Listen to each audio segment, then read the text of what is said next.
Ego. That's one of my, I love that topic.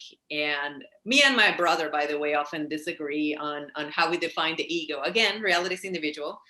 Ego, it's been, it's been described as a bad thing, you know? Ego is your enemy. I think there is a book on that as well. I know that Rodrigo is close with James McNeil, who's been a guest. He's the first ever guest on this podcast, so inspirational speaker and best-selling author. Are you familiar with James McNeil as well? Yes, I am. So he says, he says ego is not your amigo, and he says ego is edging God out if you are religious. So, anyways, I thought I would throw those in when you talk about ego. Oh, absolutely. And I've attended his one of his seminars, his weekend seminar as well. And fascinating also to hear him and explore that concept of ego, not your amigo, right? Yeah. Um, I had to come to my own understanding of ego. And to me, ego is not a bad thing. How can it is an expression of the uniqueness of individuals. So to me, the ego is a part of the consciousness that wants to perceive itself separate from you, separate from him or her, from them.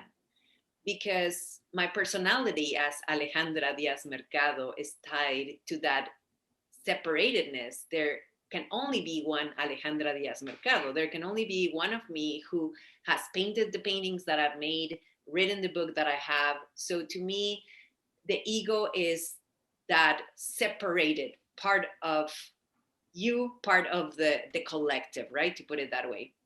And so when it goes into darkness, the ego is self-serving, it's individualistic, it's aggressive, and it will try to protect what it thinks is in danger of being stolen. And we can talk about clear examples of that, right?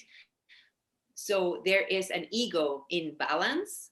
It is an ego in balance is me being me, expressing my gifts, sharing them with you for you to experience.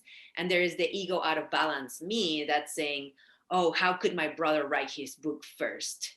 How is that possible? There is the light and the dark of the ego self. So yeah, I love and yeah, the discussion of the ego, and then rising above that, in the realization that there is this, the same way inside your body there is fascia, there is this interconnectedness of all that there is outside of you and I. There is a fascia of the universe that connects us, and it's almost like you and I are cells of this human collective consciousness. So you can rise above that individuality of I am Alejandra to I am one with my world, with the world that I have consciousness on, right? Different aspects of separation and integration.